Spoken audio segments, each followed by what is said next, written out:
Hello and welcome to Tumbleweeds and TV Cowboys. My name is Hunter. In this podcast, I'll be joined by a different guest each week to discuss a classic Western movie or TV show. I've been a fan of classic Westerns for as long as I can remember, and in recent years, they've become very nostalgic for me. I love the aesthetic, the tropes, and I love seeing different filmmakers' takes on them. At their best, they're incredibly entertaining, rewatchable, and some of my all-time favorite movies are Westerns. We'll mostly focus on Western movies made in Hollywood, but we'll also be covering spaghetti Westerns, and one thing I'm very excited to get into are Western TV shows. I've got some amazing guests coming on the show, film professors, historians, and podcasters. And Tumbleweeds and TV Cowboys is part of the Someone's Favorite Productions podcast network, and many guests on the show will be from other shows on the network. Thanks for listening.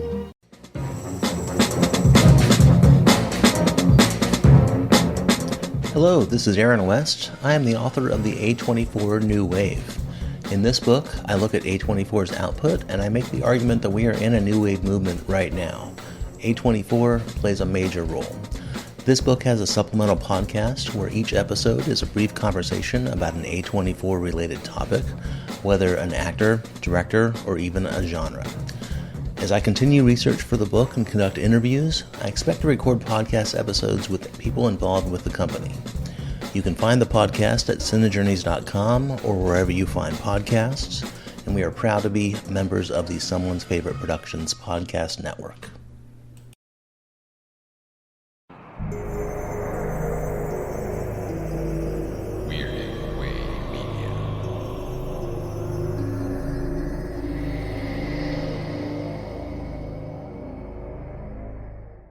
We deal in paint, pigment, light and shadow, realism, surrealism, impressionism, and ghost stories. An interest in the oddball, a predilection toward the bizarre. And this place is nothing if it isn't bizarre. There's no admission, no requirement of membership, only a strong and abiding belief in the dark at the top of the stairs, or things that go bump in the night. The name of this place, should you have come in here accidentally out of the ring, is the Night Gallery. Welcome back, art lovers, to Midnight Viewing, the Night Gallery podcast, where we discuss Night Gallery, Rod Serling's follow-up to The Twilight Zone. I'm Father Malone, and with me here in the gallery are the podcast of powers, Mike White. Hello. Also joining us is Bollywood Cinema Club's Chris Stashu. Did you feel that rush of cool air past you? This is Season 2, Episode 12, which aired on December the 8th, 1971. The episode is split into 3 segments. Those are Cool Air, Camera Obscura, and Quoth the Raven. Painting number 1. It has to do with death. Usually the last chapter in every man's book of life. The ashes and the dust, the tomb, and the engraving on the stone. Death, the finale. But our first painting offers up a tale with the final curtain not quite the final curtain. There's an epilogue. We offer you now a little item called Cool Air. Tonight's first painting in the Night Gallery. Cool Air was written by Rod Serling from a short story by HP Lovecraft and directed by Jeannot Swark. 22 segments, gentlemen. Jeannot Swark, 22 segments. At least it's not Gene Kearney. Wow. Thank God it's not Gene Kearney doing 22 segments. I think I would lose my mind. This one stars Henry Darrow, Barbara Rush, who, by the way, appeared in a TV movie called The Man, which was about the first black president, starring James Earl Jones, written by Rod Serling. Oh, yes. Written by Rod Serling. Such a great movie. This is the tale of a May-December romance. What'd you think of this one, Mike? It left me cold. Oh, bing, bang. I'll set him up. You're not gonna... Yes. I was waiting for that rim shot there, Chris. Soundboard.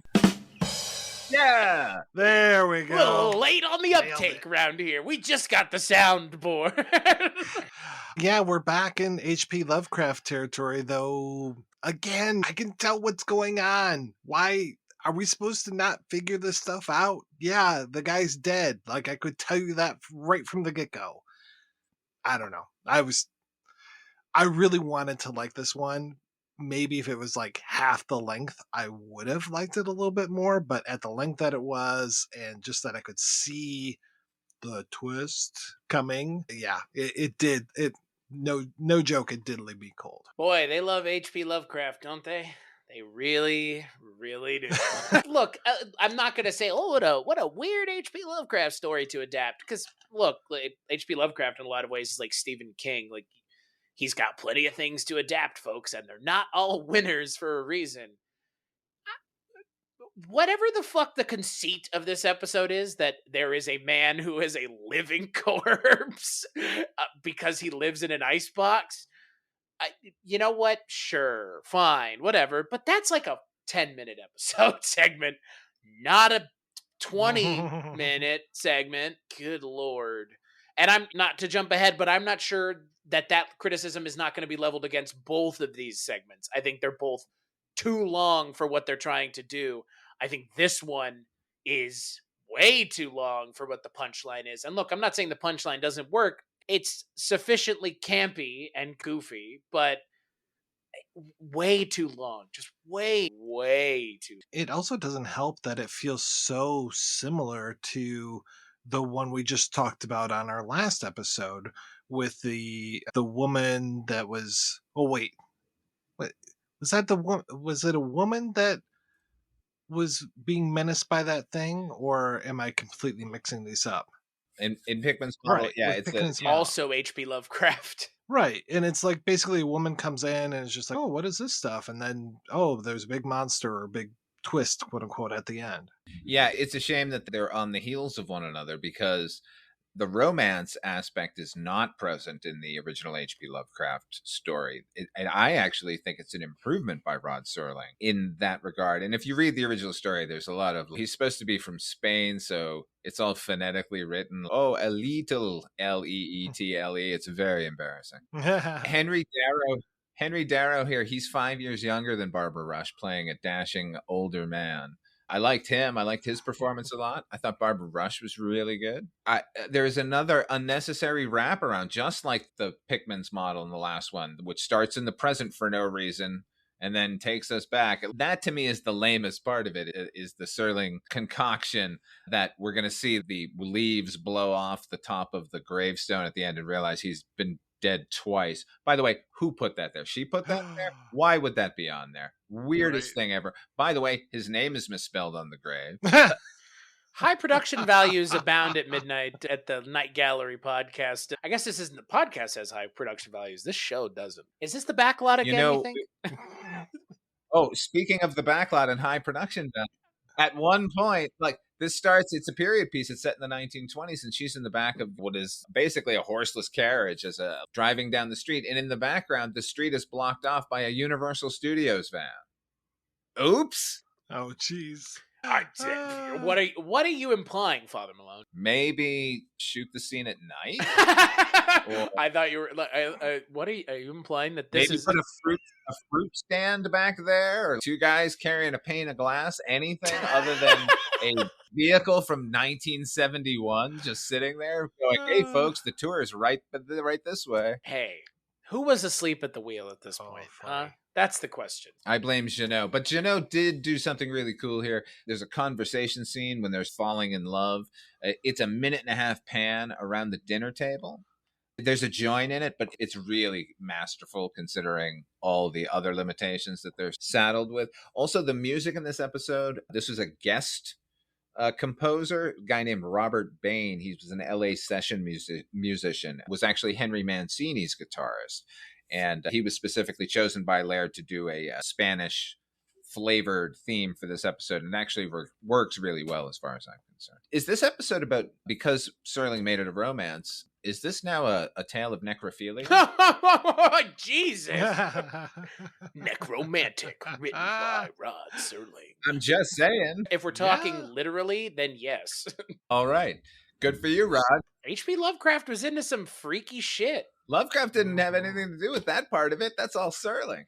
Yeah, but the concept though, it still lends itself in that direction. The concept of necrophilia just goes way back to the beginning of civilization. We always had it with us. It just took Rod Serling to really popularize it. Use it in between commercials for soap. Exactly. I only use Ajax when I clean my bathroom. Now back to necrophilia. It's the most Right. romantic presentation of necrophilia I've ever seen. I was moved. Yeah, when you think about it that way, boy, it really puts it all in perspective, doesn't it? You know what? Hey, I wish the payoff was in an episode segment half the length. That's really it. It's not a bad segment. I just don't think it gets to the point fast enough. And also, like, you're stalling as if we can't figure out what's going on. Was anyone surprised at the end that he was a corpse? Like, they hint at it a lot. Like a lot. a lot. Yeah. Also, this episode does contain, I think, the single worst performance in any segment we've seen thus far, which is that handyman, ice carrying guy, whoever he is. What's with the guy in there with he's got ice in the bathroom, just pulling all these faces like he's, I don't know, like he's auditioning for a Marx Brothers. He's late stage Leslie Nielsen. Boy, he was bad. We branch out a bit this evening and move a few feet away from the usual and get into the area of photography. Now, this painting here had best be viewed in a dark room because it conjures up the ghostly, the ghastly, and the ghoulish. It tells the story about a very remarkable device that offers up a vision as things are and a hellish vision of what they were and shall be. Our painting is called Camera Obscura. All right, our next segment is called Camera Obscura. This one was written by Rod Serling, based on a short story by Basil Copper, and this one was directed by John M. Badham. This one stars Rene Auberjonois. I just love saying his name, and the always incredible, never heralded enough Mr. Ross Martin. This one is about a greedy financier who is introduced to a client's hobby, an optical illusion that's hard to shake. What'd you think of this one, Chris?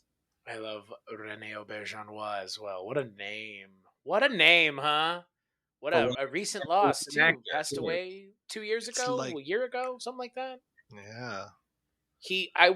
Yeah, never had the chance to interview him. Tried, but never got him. He was the narrator for my two favorite authors who write books together. He has been doing the voices for the narration for 10, 15 books. So that's what I know, and I know he's from Deep Space Nine, obviously. But playing against the type of things that I've seen him in, and the roles that he's playing an asshole. And it's weird, because normally he's not, and in Boston Legal, he wasn't that character either. He was the voice of reason in Boston Legal, so... I liked this segment. It's fun. It's fine. It's very similar to another segment coming up in a lot of ways.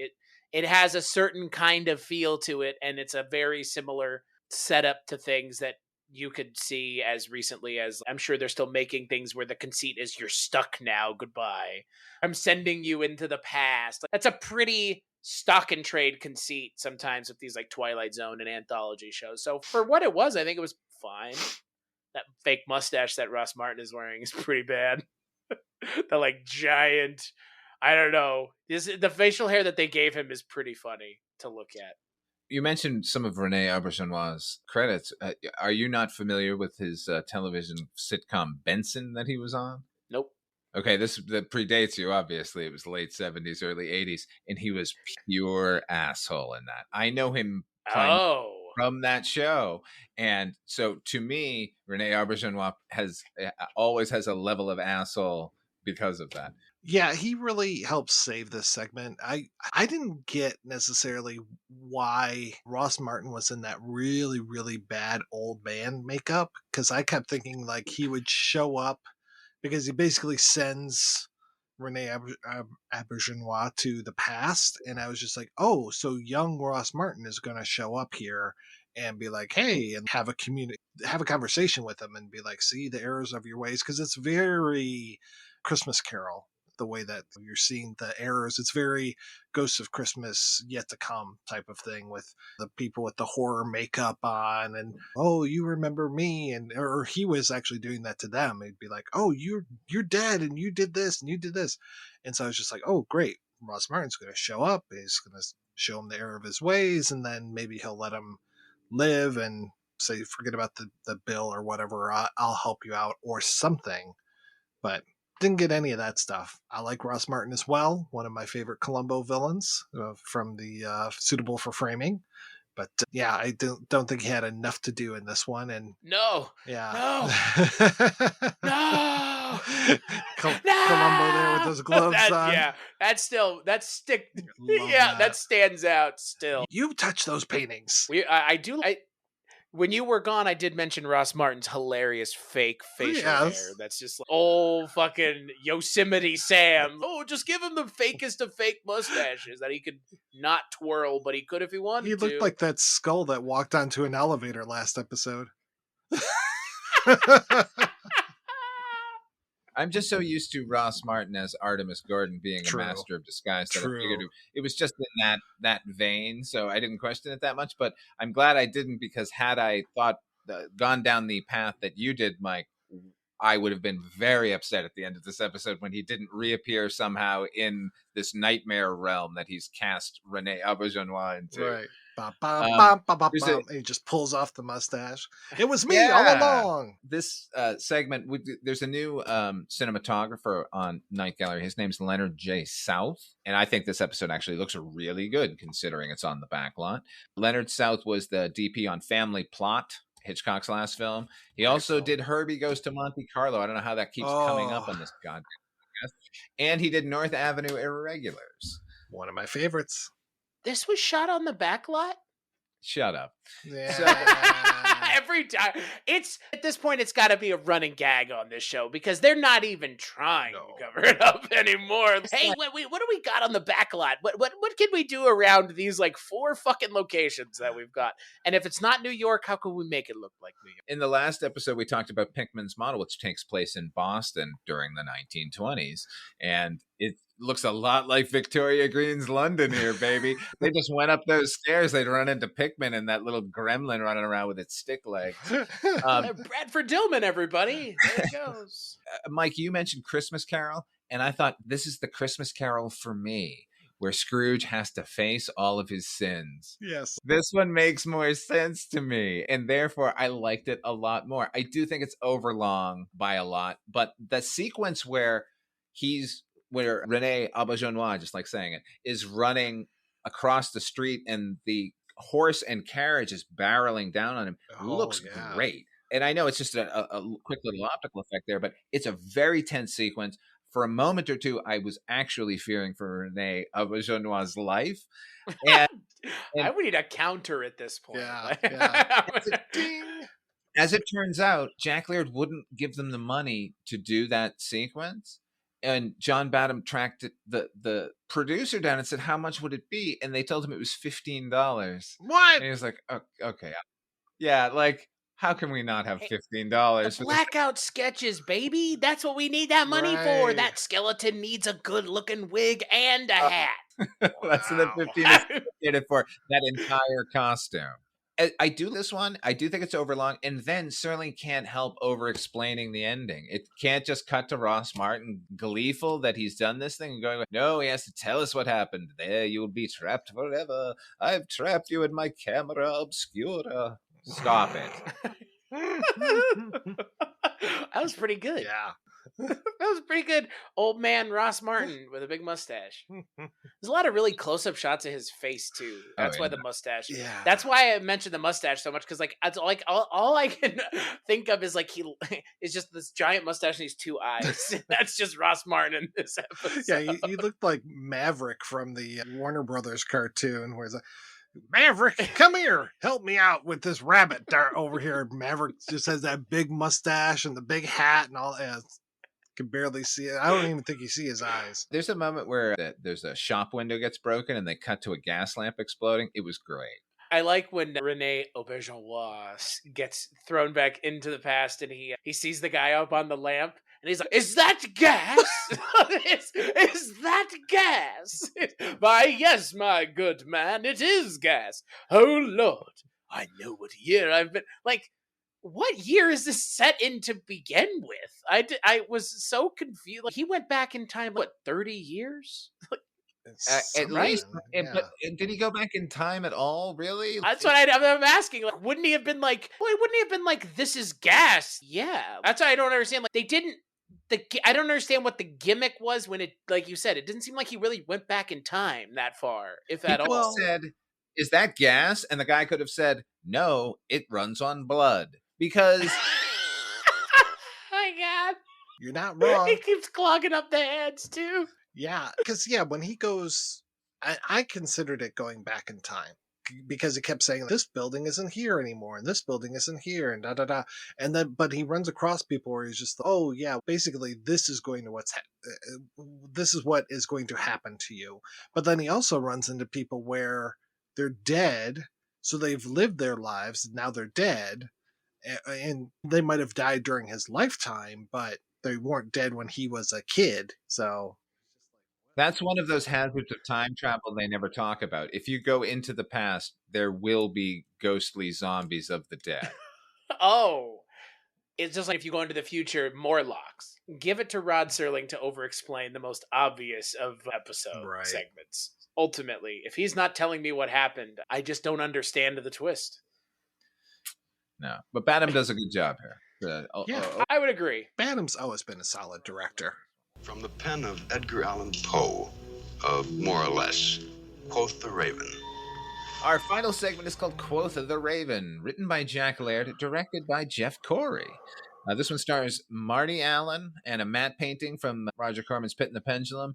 It also stars Mel Blanc in an uncredited role.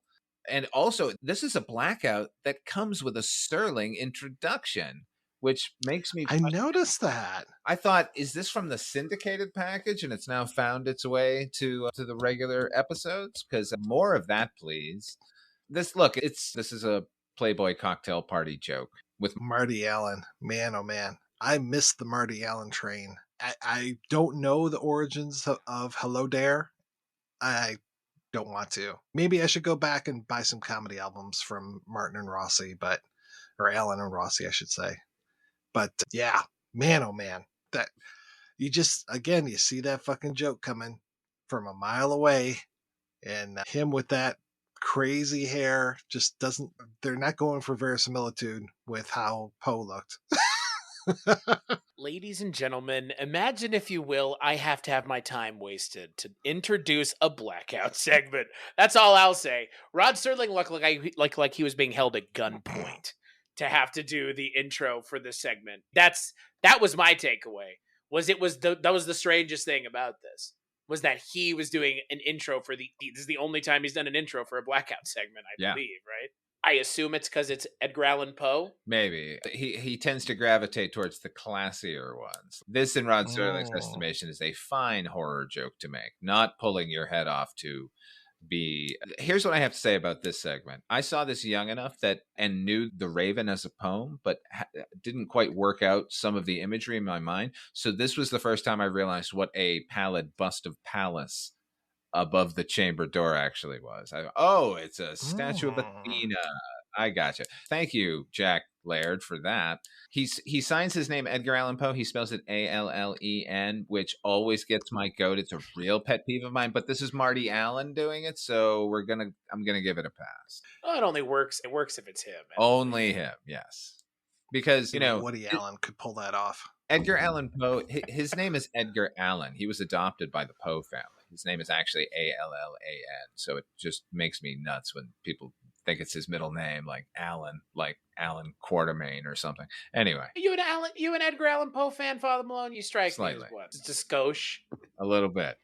Have we gotten an actual Poe story in Night Gallery? Is that a thing that happens at any point, or is this the closest we get to touching that level of Gotham? I think this is as close as I don't think they adapt anything of his directly. We've gotten some hints of his work prior, but it's good to know that Edgar Allan Poe has now entered the Universal Monsters lexicon as a touchstone of horror. He's sitting right next to Dracula and Frankenstein and the Phantom of the Opera. I guess they did the Cask of Amontillado thing. Right. Oh, that is true. Which they claim. And in that one with the guy who bought the ghost house, it was the Pit and the Pendulum type of thing. Absolutely. Oh, yeah. And the case can be made that H.P. Lovecraft's Cool Air is a take on Poe's Facts in the Case of M. Valdemar. It's very similar. So he's all over the series. It's just not in any direct way other than troll like Marty Allen playing him. With the only redeeming thing for me here was hearing Mel Blanc's voice at the end. Those Yeah. are some dulcet tones. That was nice. And I'm glad you pointed that out because I was like, I think that was him. I love a good blackout sketch, don't you? Uncredited. If it had been if it had been 10 years later, it would have been Frank Welker. Yeah, definitely. Right. All animal noises in this film were made by Frank Welker and nobody else. Again, I find it interesting. This is now the second episode in a row that we've had the blackout sketch end the episode. They've done that a few times now and again, but is it a trend? No. I don't mind it. I don't know. I don't know if there's better suited in between or at the end. I view it as like an after dinner mint that you go out the door with. It's the little spice mix at the end of the meal at the Indian restaurant as you walk out the door. Like it doesn't need to be substantial. That's the point.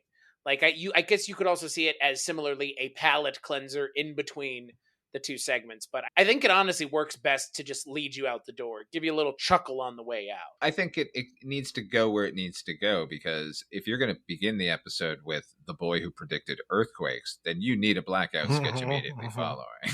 Don't put it at the end. You need to recover a little bit. And when the episodes are just mediocre as they've been, putting them at the end is a nice little pat on the back. We're just kidding here. Come back next time. Sorry for wasting your time. It's the treat that they send you out of the dentist's office with after they drill your mouth for an hour. Enjoy. When you're a kid, it's something fun. When you're an adult, it's a fucking toothbrush. It's the same thing. All right, we're going to play a preview of the next episode, and we'll be right back to wrap things up. Of course, you're all here by invitation, but don't let it disturb you if these paintings per se don't happen to be your thing. These are rather special paintings, the kind of hanging generally put up with a noose. This painting, for example, is of a rather special world. What has become perpetuated in the language as the ghetto. That dismal realm of pushcarts and poverty, where hopes are stamped down like dirty shoes on snow. Death is a commonplace visitor to these somber alleys, but occasionally someone else visits. Our painting is called The Messiah on Mott Street, and this place, should you not already know it, is the Night Gallery. We, all of us, have a kind of fascination for mirrors. There's a most appealing mystery to what is on the other side of the looking glass. And occasionally we turn into Alice. Our last selection in tonight's gallery, a very special looking glass, and it's called The Painted Mirror. That's right. On the next Midnight Viewing, we'll be taking a look at Season 2, Episode 13. That's broken into two segments, The Messiah on Mott Street and The Painted Mirror. Until next time, what are you working on and where can people find it, Mike White? Oh, man. Everything that I'm working on, that can be found over at weirdingwaymedia.com. That's stuff like the projection booth. That's stuff like ranking on bass. You can find the old Kolchak tape series there. Just all kinds of good things. So new and old. Oh, gosh. 613 old episodes of the projection booth, something like that. Just go nuts. You get a few hours of entertainment out of that. Apparently, Father Malone listens to that while he's working. I do. Yeah, and I encourage everyone to do so as well. Where can people find that? I'll just ask Chris, where can people find your stuff? Same place, weirdingwaymedia.com, where Father Malone, you and I went into a vault of a different direction with some Chronicles from the Crypt, where we talked about Tales from the Crypt all the way through.